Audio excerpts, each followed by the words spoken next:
Hey everybody, Sean here from Somm Wine Club, and I have got Somm wine for you. This is the 2020 Tentenublo Rioja Tinto, part of the September 2024 Somm Wine Club box.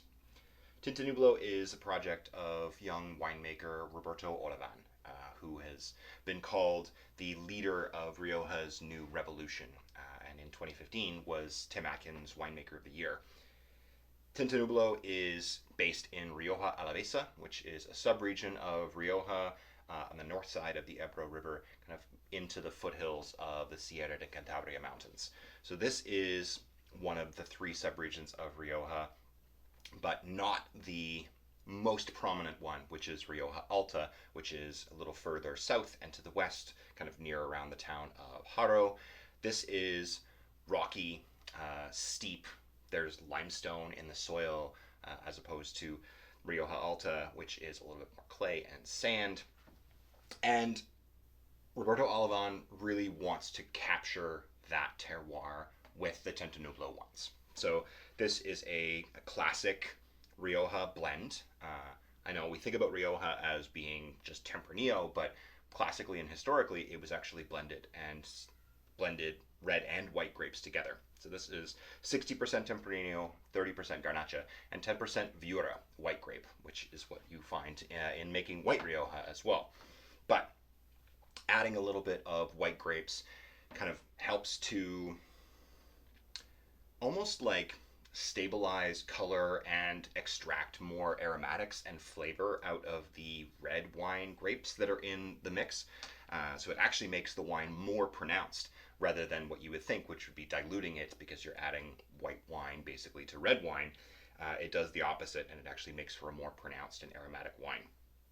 This is done in a mix of French and Hungarian oak for 9 months.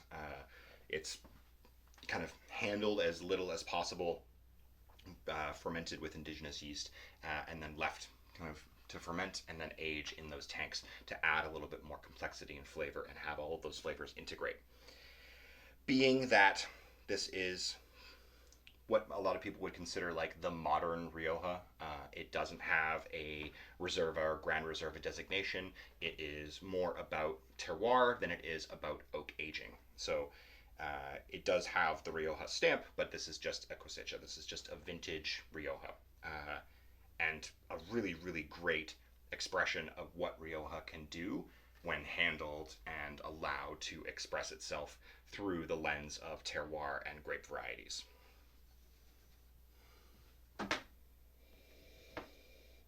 Lots of kind of spicy black fruit. There is black currant and black plum, black cherry. It's deep and rich, but without being kind of jammy on the nose. This is 14.5% alcohol. This is warm climate, but balanced, and being that they are a little bit higher in elevation and on those slopes, you get a cooling effect at night. Kind of things cool down from the hot days, and you have a chance to retain acidity and freshness in the wine. When I first opened, there is a little bit of reductive element to this wine, which is the opposite of oxidative, so it doesn't taste bruised or stewed or anything, but the opposite of that is that there can be a little bit of kind of a tension and tightness in the wine. Sometimes you'll even get a little bit of kind of sulfur smell, which will blow off with some oxygen. So decanting this wine after you open it is really going to help to kind of open up and remove any of that little bit of reductive element that there is in the wine.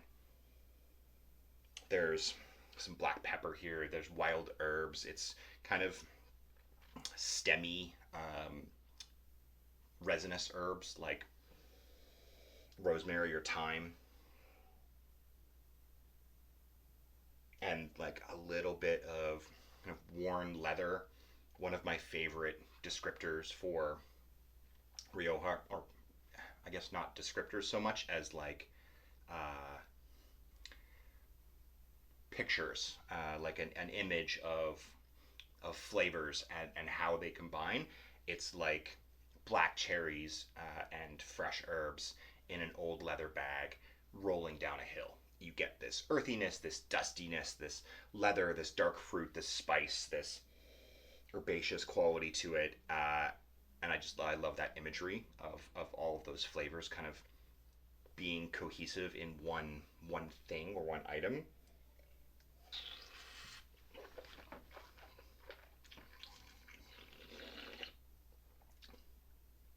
So this is not your typical Rioja flavor palette. It doesn't have the coconut, the dill, that big kind of intense hit of American oak. It's, like I said, French and Hungarian oak, which are much more restrained in what they give. There is a little bit of oak presence here with just a touch of kind of sweet baking spices like cinnamon, nutmeg, clove. But it is secondary to the fruit and minerality and the spice character in this wine. Like I said, it doesn't see 5 years of oak, so it's not taking on so much of that flavor. It's just there for an accent rather than to be overt.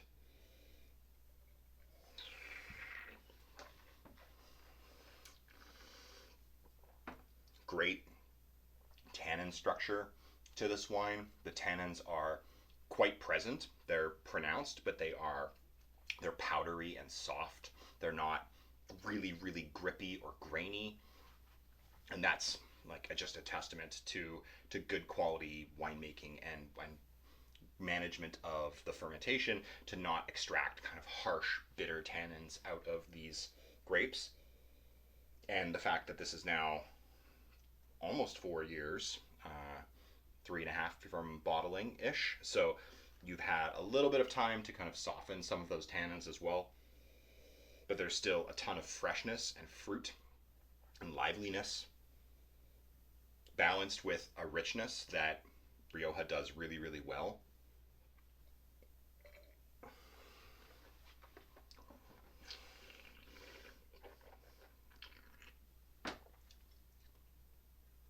That kind of really beautiful peppery note lingers on the finish really nicely on this wine.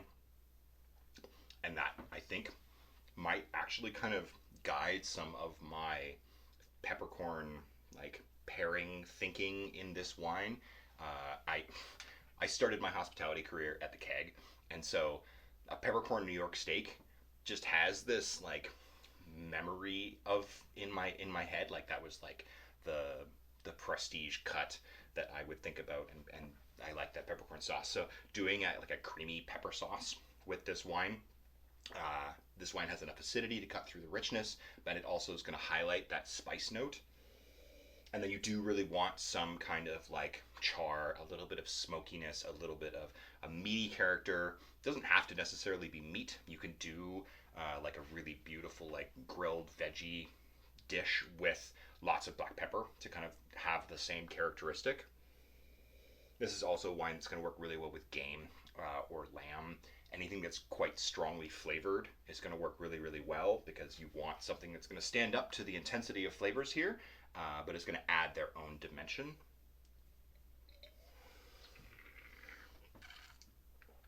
Thinking like lamb souvlaki, Greek lamb, get that oregano, that rosemary, those like strong herbal notes to it as well, which is a really nice kind of play on some of the herbal characteristics in the wine as well.